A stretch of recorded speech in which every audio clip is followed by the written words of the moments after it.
Philly? Yeah, let's do it. It's easy to sum it up. We're talking about practice. Because it's about as casual as it gets. What's the problem now? That's a clown question, bro.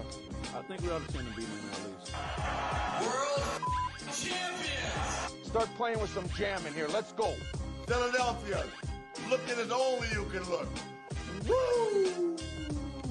Here we go.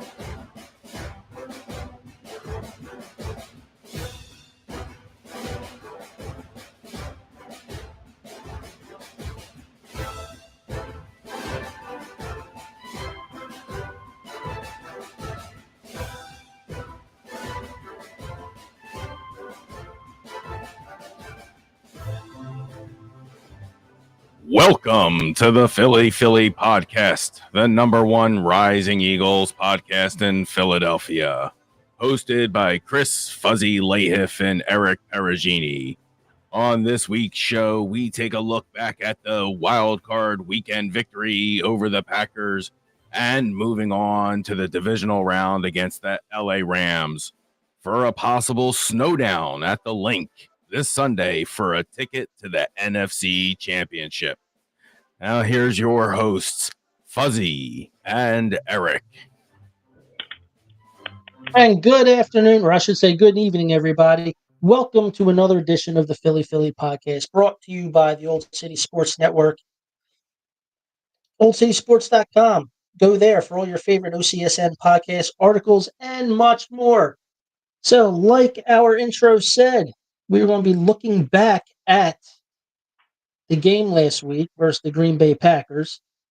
And we'll be also looking ahead to, well, actually more or less looking ahead to this week's game against the Rams. Chris, how you feeling about the Rams this week? Listen, it's hard to beat a team twice in one season that isn't your division opponent. Ever since the Rams took that thrashing by the Eagles, I think they're 6-0. And they still have Matt Stafford. I mean, Matt Stafford is still a good quarterback. So, yeah, I remember when they played them and the Eagles just totally demolished them. I mean, Saquon Barkley had 255 yards rushing. I absolutely don't expect that to happen again. But the Rams, that was the first game back for both together being healthy since week 1 of the season for Cooper Kupp and Puka Nacua, which, like you said, they were. I think you said they were 6-0 or maybe 5-1 since they played the Eagles, because the one game they didn't have all their starters and they got trashed. But since they played the Eagles and they had all their starters in, they were undefeated. So they are a much different team now. Yeah, they are a much different team. This game I'm actually a little, okay, I'm going to be a little not standoffish, but I'm like, all right, let's see what happens, because like you said, it's tough to beat a team 2 times in 1 year, especially when they're not in your division. For them, it's a revenge game. For us, it's just, well, I guess you could say business as usual. But these kind of games kind of scare me a little bit. So I'm a little nervous, a little trepidatious about it. But I mean, I'm thinking positive. I'm not thinking worst case scenario. I'm thinking positive. How about you? I mean, listen, they like you said, Cooper Kupp and blah blah blah. They're that, they're this, they're that. Cooper Kupp's got 5 catches since December 12th. He might be cooked. Might. So, and listen, I'm not taking anything away from the Rams. McVay's a good coach. They're all good. Yeah, no, they're on the. Oh yeah, they lost to the Seahawks when they rested everybody. So you're right. Yeah, so I mean that's but still that says a lot about that team. You know what I mean? So Yeah. So it's you also got to remember, in the first meeting we beat them 37-20. We also didn't have Jordan Mailata. We also didn't have Devontae Smith. Now we won't have N'Kobe Dean because of the torn patella. We go into the first round of the season, the healthiest team in the NFL, and in the second quarter we lose our best linebacker, our second best linebacker. I was, yes. but I don't. Again, I don't want to hear about that they didn't have this, they didn't have that. We didn't have our players either. We didn't have that. Again, I'm going to say it, for everyone out loud and for everyone to hear. We had the best offensive tackle not play that game because he was hurt. And we had our number 2 receiver not there, who would be number 1 on a lot of teams, and he wasn't there. Who had 9 catches for 108 yards, his counterpart AJ Brown, and a touchdown. So I don't want to hear the excuse. Matt Stafford's still a good quarterback, but you can force him to make a bad decision. He can give you 2. If he gets hit, he can give you 2 picks. The line's at 5.5 right now, which I'm okay with. I think by Sunday, it'll be at 6 because you get 3 points for being the home team, and then you get 3 points for like being the better team. Listen, at the end of the day, the Eagles have the better roster, and I think no, you're right. You're absolutely right.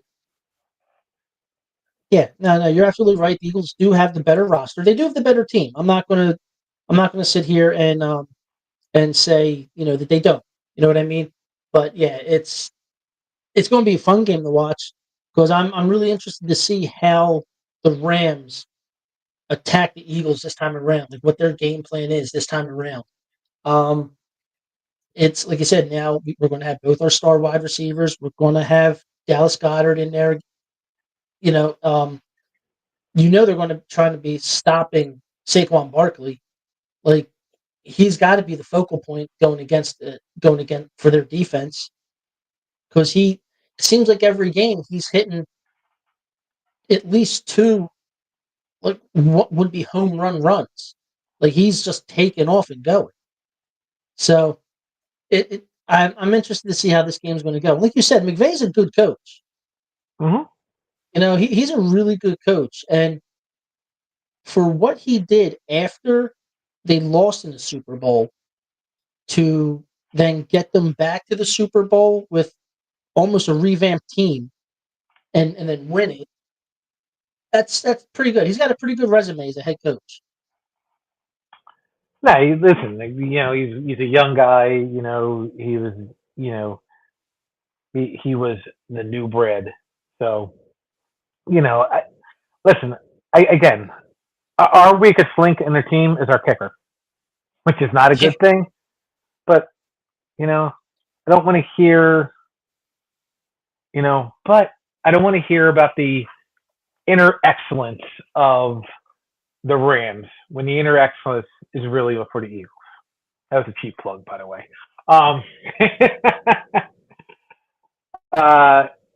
We know. Listen, I'm not worried about the passing game. I'm not.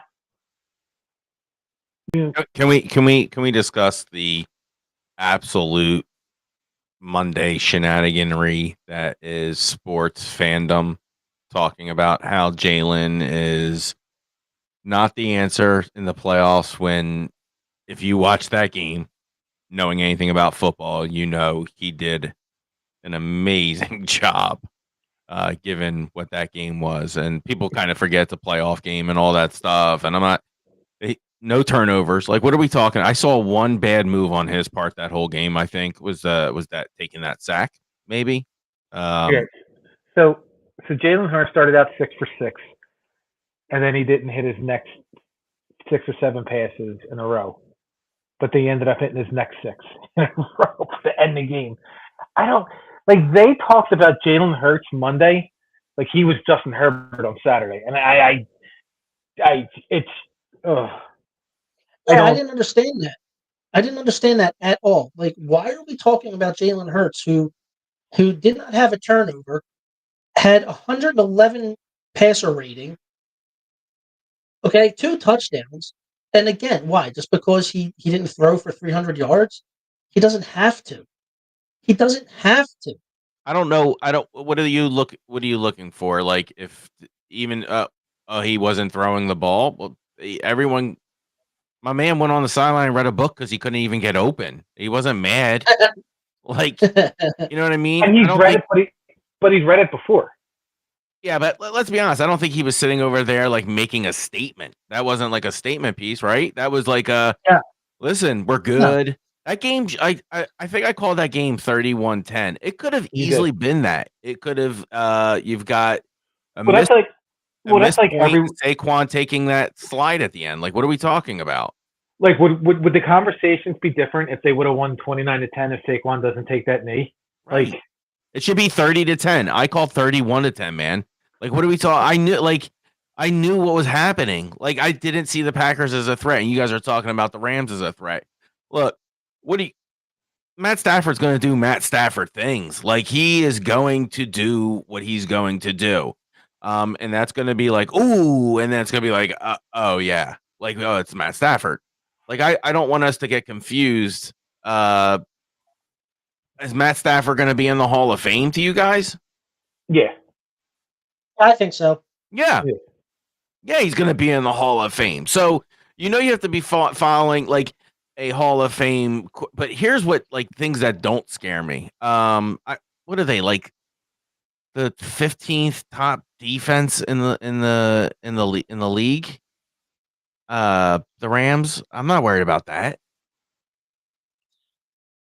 Oh, yeah, and like I said, everyone's talking about the Rams because they got 9 sacks against the Vikings, and Sam Darnold turned into Sam Darnold. Let's just be realistic. The guy had a great season. But the last 2 weeks, he's been under bright lights, and he looked like Shane Falco in the Cotton Bowl. So there's nothing you can do about that. Like it just happens to players. How come no one's talking about Kellen Moore and him not dialing up a response to being like pass rushed? So that's where I want to attack. So he had one play where he sent a receiver when he sent a player in motion. Yep. After that first touchdown where he had. Literally, like we always joke around, like, oh my God, he's got so much time back there. My man was doing his taxes back there on that first touchdown to Jahan Dotson. And if you would have told me you would have had Jahan Dotson as the first touchdown of the game, you're a liar. Was that an 11? I think that was an 1100. I think that was plus 1100. That's still too low. The highest has got to either way. But Sam Darnold turned into Sam Darnold. The Vikings line is not that good. They couldn't get their run going. The Eagles line is the all-pro line, and I know they have those 2 pass rushers that they drafted in back-to-back rounds this year. But again, let's be realistic. The Eagles' defense is better. The Eagles' offense is better. The Eagles aren't on a short week. LA's dealing on a short week.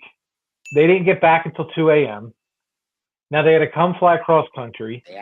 They're still dealing with the personal stuff with, God bless them and everybody else with their stuff in California. Like they still have that they're dealing with. And then who knows what the conditions are going to be? Is it going to be cold? Is it going to be snow? If it's not snowing, it's supposed to be like 20 degrees. You can have that weather. And, like how much of that is going to affect on these players? Like I know you play the game in the conditions you're dealt. I mean, when you play in a dome as a team, you're better off. You're usually going to be the favorite. And I just don't see the Rams walking out of here with a victory. Doesn't mean they won't. Don't get me wrong. Listen, at the end of the day, doesn't mean they won't. But I still think the Eagles win. I think they win by a touchdown. I still see the Eagles winning. I just think this is going to be a more difficult game than some people think it will be because a lot of people are going by what it was when we played them the last time, and it was an ugly game for the Rams, quite honestly. But they're a different team this time around. So I don't think there's anything wrong with saying that. I don't think there's anything wrong with acknowledging it. I mean, they got better as the season went on once they started getting healthy. Keith mentioned about the Packers, how more people were worried about the Packers. I wasn't really worried about the Packers because during the season they didn't get better. They stayed about the same. The Eagles got better as the season went on. The Rams got better as the season went on, which is why I'm now sitting here going, okay, like I think the Eagles will win. They have the better team, like you said, Chris. Doesn't mean they're not going to be a tough game, and it doesn't mean that they possibly don't steal a win. And I'm just sitting back. I'm waiting to see this game. I'm excited. I'm actually looking for. I'm hoping the guy that Washington can beat Detroit.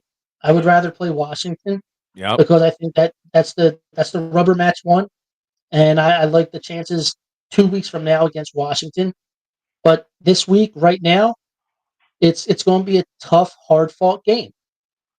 So like, look, some of the things that the Rams are getting right now, right? Their defense turned on at the right time.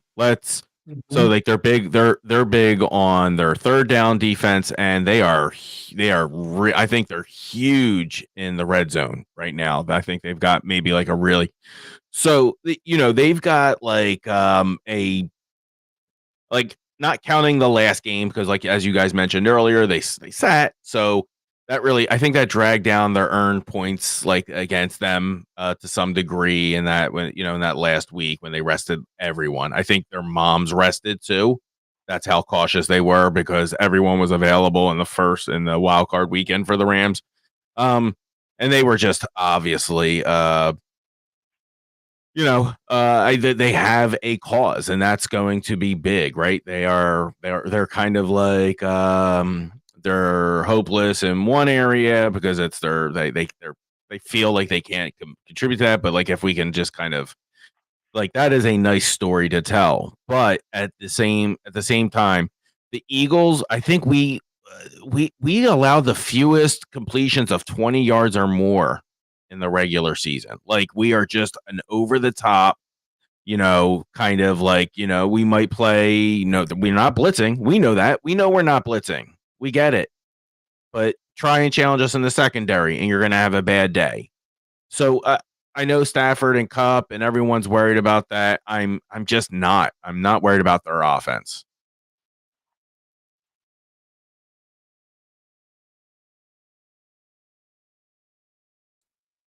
Yeah, that's pretty bold. You're not worried about their offense. I mean, okay. Hey, what are you going to do? So you're going to just give the ball to Williams all day? Like that's your option. That's your option. Is Kyren Williams, just hand it to him all day long.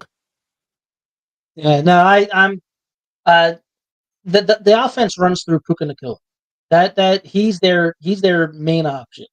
If you can contain him, then your chances go up even more than what they already are. Williams is good. He had a very good season. I'm not going to lie. He didn't have, of course, a Saquon season nor a Josh Jacobs type season, but he had a good one. He had a good one. I'm not going to lie about that. But no, he doesn't scare me. I'm more afraid of their passing game. I really am. That scares me because now you got Kupp and Nacua who are completely healthy, and with Stafford, he's Stafford. Although, like Chris said, he's he's a hit or two away from just getting rattled. But at the same we time, can get to him. We got to him. Week 12, we got to them. Like yeah, no, I absolutely agree. We all saw that. And it's like, what do we have? Half a dozen sacks when we met up last? I think so. Something like that. But yeah, no, it literally is it's just a little for me it's just a little different this time around. Like I said, it's more health for me. They're rolling right now, so and it makes them very viable in my eyes. But again, I 100% believe that the Eagles do have the better team. So it's just I'm looking for a real good game this time. I'm looking for a tough, hard fought game, which, especially being in the snow, like what it's going to be snowing in this game. Like we don't know what it's going to do, but we're going to have a snow game, and I'm excited for that. I can't wait to see that. No snow. Don't believe the hype. You're not getting shit. Man, I remember a game where they said it wasn't going to do nothing and it turned into the snowball game that I worked when I was at the link. That was absolutely crazy, and that I would loved be dope. That would be dope, but let's settle. Let's settle. I remember that was supposed to be just like a very cold day, and I distinctly remember a guy on Channel 10 saying there's going to be flurries. The next thing I know, it was a damn free-for-all. I was like, what is going on? I walked out of the movie Frozen, the end of it, and I was like, holy shit, I'm in the actual movie. There was so much snow everywhere. Oh, son of a... That's too funny. That's just say it's the chance of 1 inch of snow, winds northwest of 10. Real feel, it's like in the low 30s. So probably real feel in the mid 20s. Probably, because I know what are they talking about? I think I saw with the weather going into next week. I think it's like Tuesday. It's supposed to be like 9 degrees. Yeah, I Is can't going wait to be for the that. high. Yeah. Oh yeah, I can't wait for that either. But yeah, I was like, oh my god, 9 freaking degrees. 8 on Friday or 8 on Monday, 8 and 6 on Tuesday. Sign me up. I can't wait. But that's too funny. All right, so let's recap. So we talked about the Eagles Rams, but let's actually recap and how we got to Eagles Rams. So that would be Eagles Packers, and game started out with a boom, with an absolute boom. You know, fumble in the kickoff, and the ball could have went back to the Packers, which wouldn't surprise me. But under the letter of the law in football, that ball's still moving around, and he's knocked down by contact. So if there's any Packers fans out there with their GoPro camera trying to get some, TV time, it was a fumble. It was the right call. Could it have gone the other way? At what point is it not the man who comes up with it at the end? Do you know what I mean? That's exactly what a fumble is. Like you're getting bit, you're getting burned. What is the? No, I wanted to say the replacements. What's the movie? Why can't I think of the movie with Adam Sandler, the remake? The whole 9 yards. The football movie. The Longest Yard. The Longest Yard. There it is. Sorry. Yeah, the guy that burns them with the cigarette. Like that's what happens down there. Things get pulled. Things get yanked. Things happen.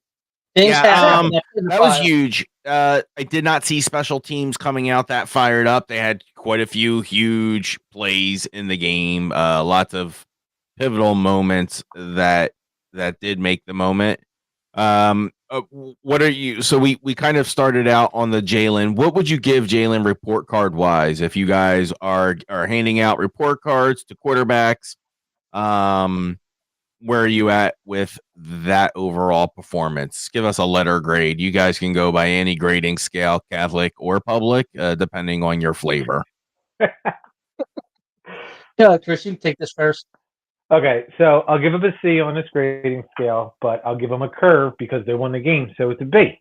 And it actually might even be an A. Guy threw no interceptions. Hit his first 6 passes. Hey, can I get a real number or like a real grade from you? He's got to take it home to his parents. Can we just get a letter on the report card? B+. Okay, is that and if parents are coming to the report card conference, can you back that up? Yes. Okay.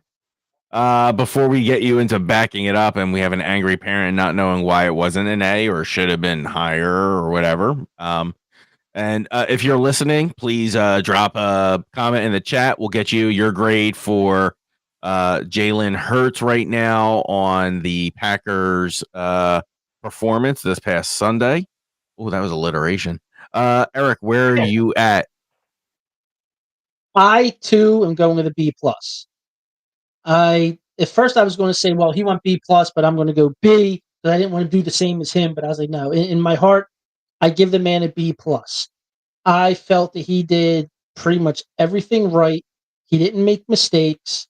He was efficient, and that's what I'm looking for out of Jalen Hurts right now. No mistakes, efficient, and the no turnovers thing is huge. Yeah, that's what I'm looking for out of him, especially in the playoffs. So yeah, now I'm giving him a B+. Justin Herbert threw 4 interceptions, and people are talking like it wasn't his fault.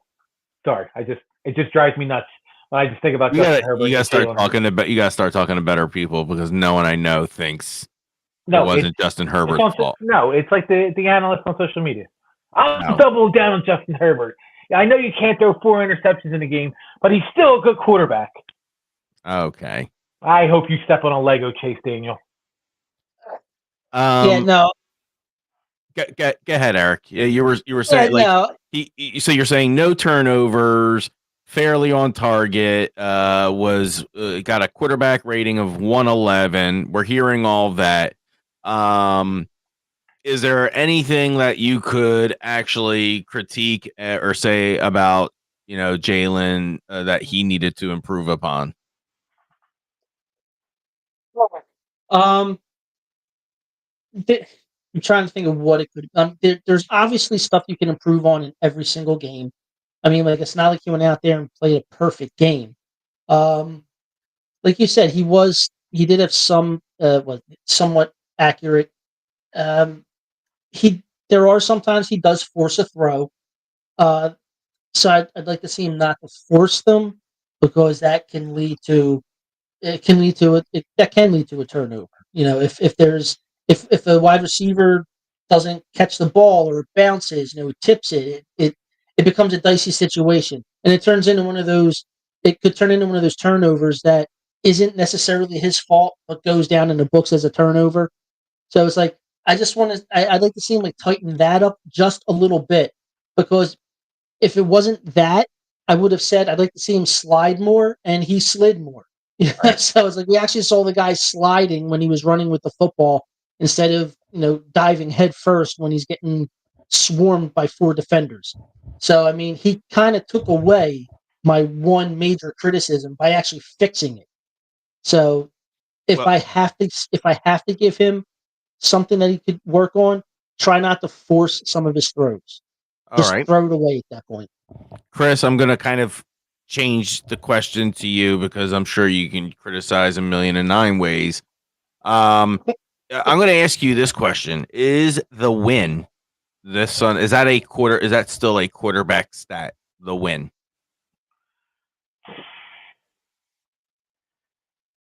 Because you changed your grade. So the reason I'm coming back to ask this. Depends who the team is. Well, you said he started as C, and you're like, well, he won, so now I'm going to give him a B plus. It could have been I don't know what. You got to remember something. You asked about his passing. It was a C plus, but he won the game with 0 turnovers. So his grade goes up. So that's just my opinion. Whether it's right or wrong, is a W a quarterback stat? It depends what team it is. Okay. Depends. Listen, for me, I don't think it is. Like, I don't think. Listen, I'll sit there and say it all the time. I don't think it's a quarterback stat. I debate with people on Twitter all the time. I'll probably get some hate right here. I think Eli Manning is a Hall of Fame first ballot quarterback.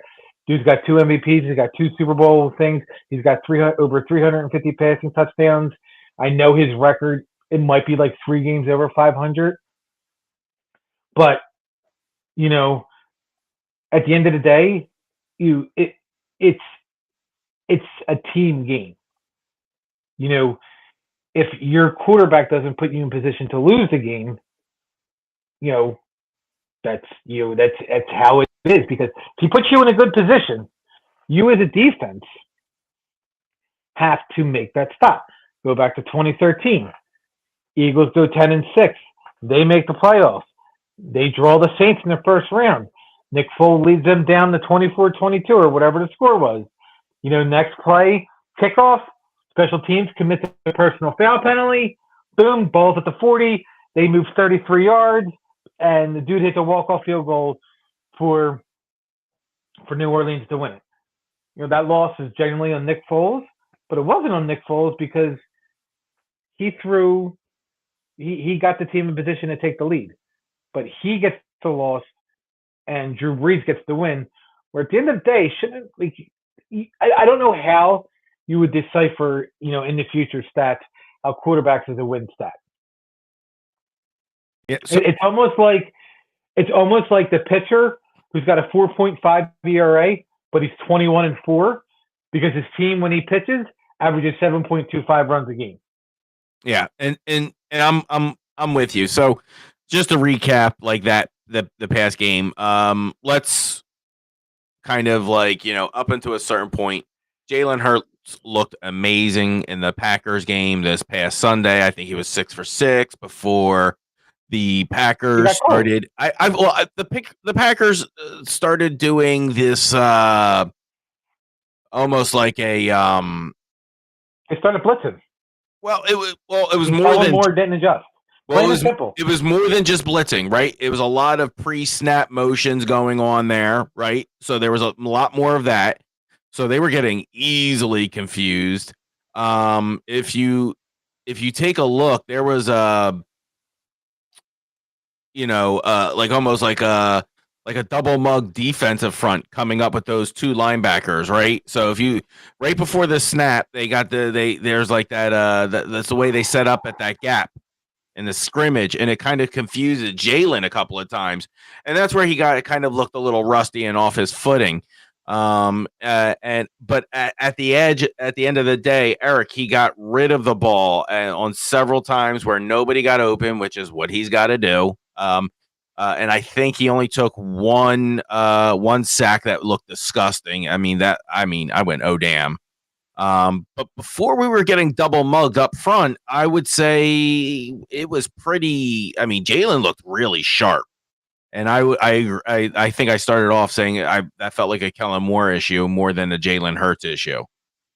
And listen, let's since we're on the Jalen Hurts train right now, let's not forget he called the audible when he recognized the blitz when Dallas Goedert committed assault on the football field and didn't go to jail for it. I'm going to let you two talk about that one because that was just mean. He completely mugged that guy. He completely did. And he did it again for no reason at the end. He was like, just get off me. Yeah, no, he showed dominance on that play right there. And honestly, that's something I've been waiting to see out of him all season long. He's had an injury-riddled season, and he started off kind of shaky, but that was a statement right there for Dallas Goedert. And that's one guy I'm looking for him to carry that momentum into this week's game. Like I honestly think that Dallas Goedert is going to have a really good game against the Rams. Kellen, like I said, I'll repeat this again. Kellen Moore's got to do a much better job of picking up, that. Because they completely shut down Jalen between the hashes. Kellen's got to do a way better job of picking that up. I think the lack of his variety, I'll use that for lack of better words, in adjusting or changing and mixing it up. I think he did go with a couple of fake handoffs to Barkley, a couple of misdirections at a few points later in the third. But I didn't see. They were also playing it extremely safe too, right? They were controlling the clock, which we have done all season, which is another game plan. So I think Kellen was balancing that as well, and I'm not mad about that either. No, I agree with you on that. Like they get to a certain point, and it seems like he takes plays out of the playbook and starts playing calling a little conservative and things like that. So it definitely is something that you want to see Kellen Moore work on. I'm not saying that they have to go out there and did he freeze up? stomp teams every game. No, right, and that's what you don't. Right, you exactly. You don't want to. You want to see. But look, it's called restraint, right? Yes. We Yeah, won. you're right. We know we won. Restraint. Like at that point, right? And that was so God, Saquon is such a classy dude. Like he could have gone. He could have gone. He could have gone for that. Did you see the video? No. Smitty and AJ Brown yelling at him like a dad. Yeah. To keep going. Oh, that he should have kept. He's like, come here. Yep. He's like, come here. He's like, right here. Stand right here. But no, I mean, I would have been happy if he ran for the touchdown. It would have been exciting. But you know what? I'm fine with whatever this guy wants to do, to be quite honest with you. After the season he had, I mean, he's looking ahead. He knew that the game was over. He knew he didn't have to, even though I would have loved to seen him put his foot on the throat and just crush him. But he didn't have to do it, and he didn't do it. That was the classiest for what I've ever seen. Yeah, you would have finished with like a $179 rushing. Yeah. Yeah. And the way I looked at it was from his point of view, and a lot of people were criticizing him for this. This guy just ran for over 2,000 yards on the season. He can do whatever he wants. Yeah. Well, it's not that he just does what he can do what he wants. Like, he knows that took a toll on him this season, and he's trying to save himself as much as possible. So I have no problem with him playing smart football. Not one bit at all. I mean, he could go for records and everything, but he's not worried about that. And if you remember, there was 2 plays before he had got stuffed on a 2nd and 5. It would have been second or 3rd and 5 because he got stuffed with 2nd down, but he got slammed down to the ground. Yeah. And they got the first down, and all you see him in the back is going first down. Like, he was doing his WrestleMania. He was doing his WrestleMania. He was looking at the WrestleMania stuff. That's it. So it's like I had no problem with it, and I'm sure that there's people out there that lost bets because he did that, and they're all mad. And I get it; they're in their feelings. But look, bottom line is he played it smart, because there is something that I was thinking about the other day that I quickly had to punch myself to get it out of my head. And I was like, you know what? Do what you got to do, Saquon. Stay as healthy as possible. I'm like, that's it. So I was fine with it. 100% fine with what he did. Yeah. And just kind of linking it together. It's not the segue. I'm not changing the subject here. But it always comes down to your strength of schedule. And I know people are looking at the Rams as kind of like, well, they have this, they have this, they have this. They do have these tools. But if you look at their strength of schedule, it was garbage. Yeah. See, when it comes to all this kind of schedule talk and all this stuff, I get annoyed with that stuff. I mean, it's like these teams don't make the schedules; they just play who's put in front of them. So I mean, it's almost what I'm. No, I know what you're saying. Comparing oranges to apples, right? Like you can't. You're comparing this team. You got your stats playing an inferior, an easier schedule than the Eagles did. Now I want to kind of fast forward. Everyone said the Rams have been a different team since they took a whooping from the Eagles in their hometown, and they're looking for revenge. And they were I think they were on a 5 or 6. I think when we faced them the first time, people were like, "Yo, you got to watch out. The Rams are on a 5-game winning streak. Yeah, they're no joke. They took out the 49ers and the Bills, bro. Okay, they're." That was the talk of the town, I think. And what do we face them, week 6 or 7 or something? I believe so. No, it was in November. It was I'm going back. I'm going back to look right now. It was 12. It was week 12. 12. Yeah, week 12. I'm sorry, week 12. Week 12, right. So in week 12, right, people were like, you got to watch out for them. They've got good wins under their belts. They beat the Vikings. That's right. People said, watch out. They beat the 49ers. They beat the Vikings. They beat who else did they beat that was kind of like a big deal at the time that people were like, Well, I'm looking at their schedule right now. yeah. Okay, it's like they started out 2-0. They beat the Cowboys and then they beat the Chargers by a whopping score of 13-9. All right. Then they went on a 3-game losing streak to the Texans, the Lions, and the Cardinals. Then they beat the 49ers in a close game, 27-24. That's what it was. They said, they beat the 49ers. They're no joke. Don't sleep on them. I'm like, the 49ers are garbage. They beat them by 3. Right. They beat them by 3. Let's see. Then they lost to the Bears. They lost to the Packers. Had their bye week. Didn't they lose to the Dolphins this season? Yes, they did. In week 10, they lost 23-15 to the Dolphins. Yeah, what are we talking about? That was after. Yeah, because they came out of their bye week and won 3 in a row over the Raiders, Vikings, and Seahawks. Then they lost to the Dolphins. Then they beat the Patriots, and then that's when they played the Eagles, and they lost to the Eagles. Yeah. And then from there, they literally went 1, 2, 3, 4, 5 wins in a row, and then in week 18 they lost to Seattle by. Well, that was when no one played that last week. That's when nobody played, exactly. So they were on at one point, like I said, when they played the Eagles, that was when they first got both their starting wide receivers back.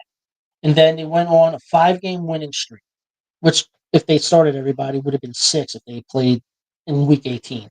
But So yeah. Stafford did Stafford things in a shootout against the Bills. I'm not okay.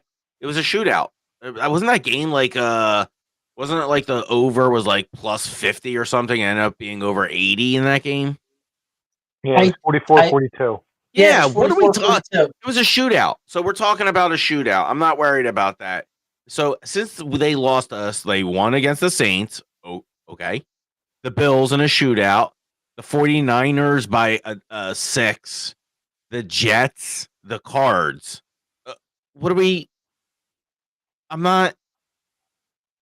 And they had a game that they played their hearts out for their city last week. Now they're coming to face us on limited sleep, outdoors, in the cold, and we're a strictly better team. This is not a trap game. We're just better. Well, you're right. We are better. They just have some weapons too. That's all I'm saying.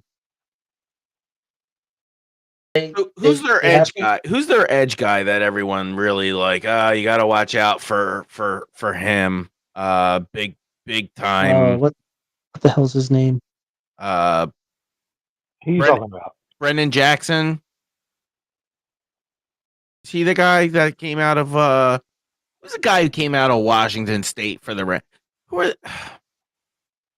I don't know. I don't know his name. Jared Verse was the other one. Yeah, Verse and the other guy. They went to high school. They went to college together. Fisk and Verse. Fisk. That's it. That's them too. Right. Okay.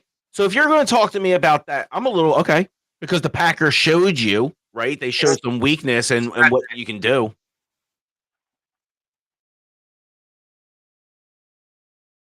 And are we?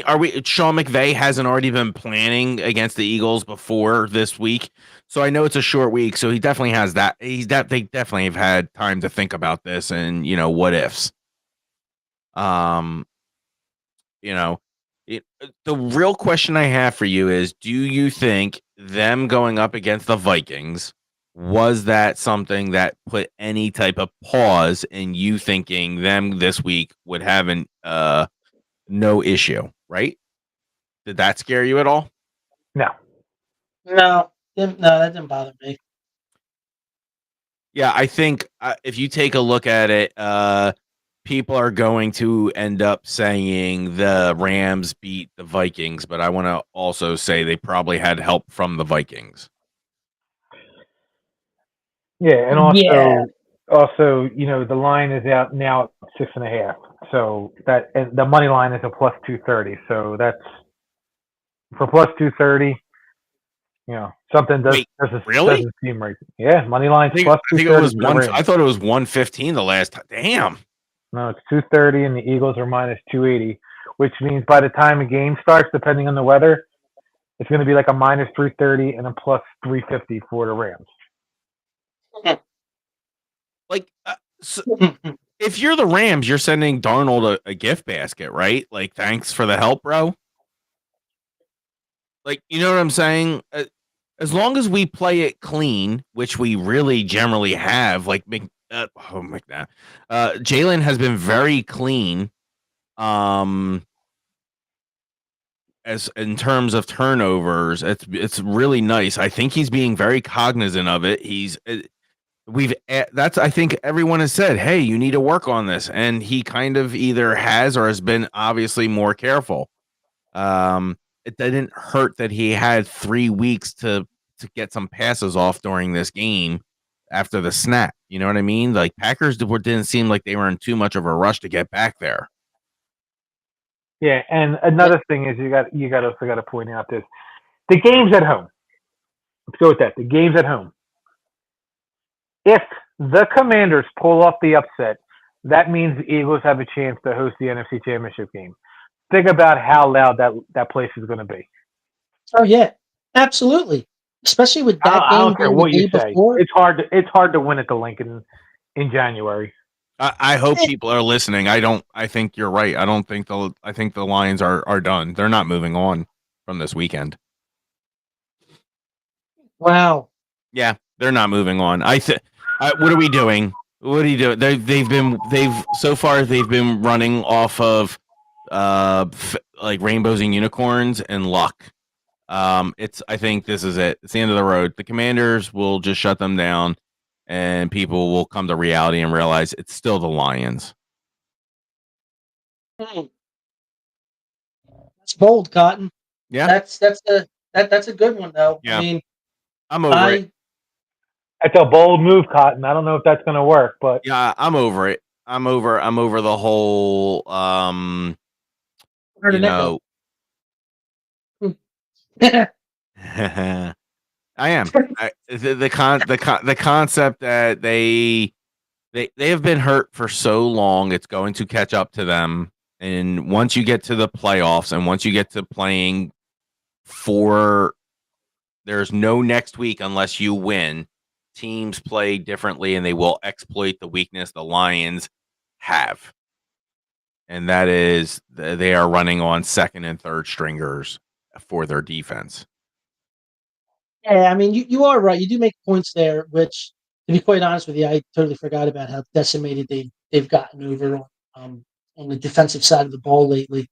That will play into a factor. I mean, they're past the next man up thing. They're literally now going to the shopping cart for people.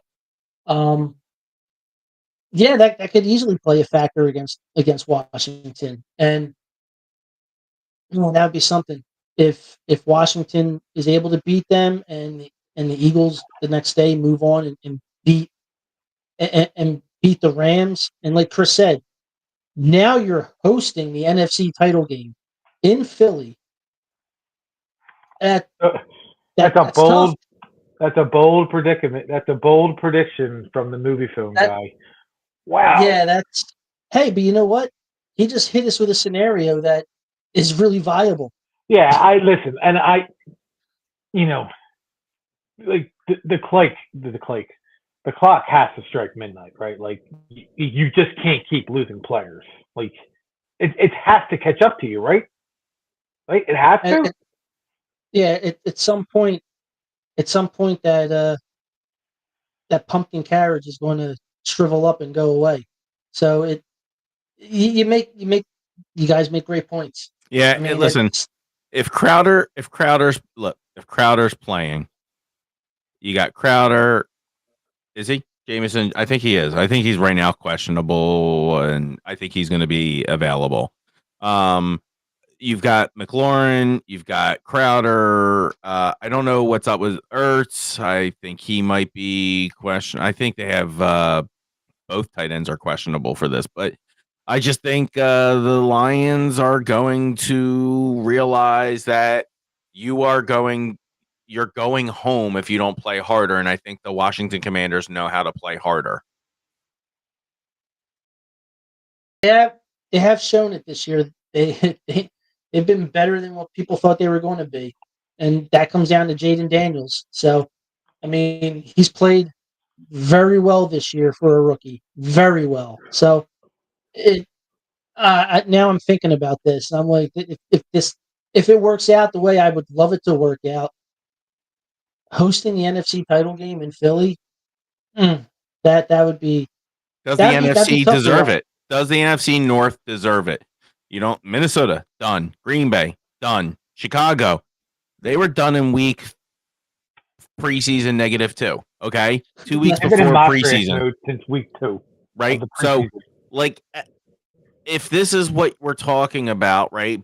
3 of the teams that are from the NFC North are in, and you've got 1 remaining, and the 2 teams that made it in from our conference are moving on. I got it. I don't, and the only reason Detroit didn't get knocked off is because they didn't have to play the first round either. Like you could have possibly had all of the NFC North knocked out. Yeah, in the first week. It could have been won that first week in playoffs. So, like, again, I think it boils down to what I said, and I wanted to ask you guys again, and I'm going to repeat it. What the strength of schedule, right? On paper, Detroit looks like they're a paper lion to me, a paper tiger. I don't mean to disparage any lions out there, but yeah, they're paper lions. That's what they are, paper lions. I don't think they're as good as everyone wants them to be. It's just cool that they were a sucky team for so long and they look amazing now. Yeah. I mean, they do. I mean, like Chris and I have talked about it before. It's like they have a quarterback that fits into their system. He looks a lot better than what they've had in recent years. Well, I shouldn't say that. They had Stafford, but Stafford was, he wasn't like Stafford. He didn't have that wide receiver. No, I'm happy. I'm happy for Goff, but he got his just desserts, right? He got to a team that put him in a better position to look, and that's always cool when a guy moves on and you think he should be good, but he's better somewhere else. And it's like, yeah, I thought he was good. Yeah. Well, so like good for him, all that great stuff, but end of the road. I don't know what to tell you. We're going to see the Commanders. We're going to be playing at home, and we're going to get our retribution come NFC Championship. I'm hoping that works out that way. It sounds great, and I want to see it. All right, cool. So let's end the show on predictions. Like, what is our final score going to be? Well, I wanted to make sure we recapped. I thought I had them. Let me double check. I thought I had last week's. No, I guess we put them up. We put them up. All right. What do you got for your final predictions, Eric, this week? Rams, Eagles at the link. I got Eagles 24-17. Yeah, I have them 24-17. Jalen Hurts is going to have another solid outing. I think he's going to have another multiple touchdown day. So, yeah, 24-17 is my pickings. All right. Buzz, what do you got? Yeah, 27-13 Eagles. I wouldn't be surprised if the Rams score an touchdown at the end of the game to make it a one-score game. But I think the Eagles, and I think they just dominate from beginning to end. That place is going to be rocking. It's going to be loud. That's funny. I got 21-10 good guys with the same thing. I have a gimme touchdown at the end. So it's pretty much going to be like a 14-3 game. people might be sweating it, but it'll be a little bit more comfortable than you realize. Sounds good. Yeah. Boys, we may be, if we're that hyped up, are we talking post game show possibly going on next week early? He won't be home. Oh, that's right. Look at you, dude. I'm doing big boy things. You're doing big boy things. That's right. Going out, all grown up. Our little boy is going into the world. Gotta show the wife love. Yeah. Awesome. All right. Well, listen, we will be back next Wednesday, 9:00, talking about the next divisional game, won't we? Hopefully, it's Absolutely. Hopefully, it's a divisional game for the NFC Championship. All right. Eric, you got us out of here? We are out of here, man. I'll do the little sign off and then we can hit that exit video. Everyone, thank you for watching this always fun edition or editions of the Philly podcast. I'm Eric. He's Chris. Got our producer Keith in the background. And everyone, can check us out as always on oldcitysports.com. You can look us up there. You can check out the Old City Sports YouTube channel. Just go to Old City Sports. It's at Old City Sports Network. I always say the numbers here, 4787. I don't know if they matter or not. That's on the YouTube page. But yes, you can find us on Facebook. Just check us out. Just look for us. Our little logo that you see down there. That's our Facebook logo. But yeah, man, everyone, thank you again for joining us. Hope you guys enjoyed it as much as we enjoy talking and you listening. Good night, everyone.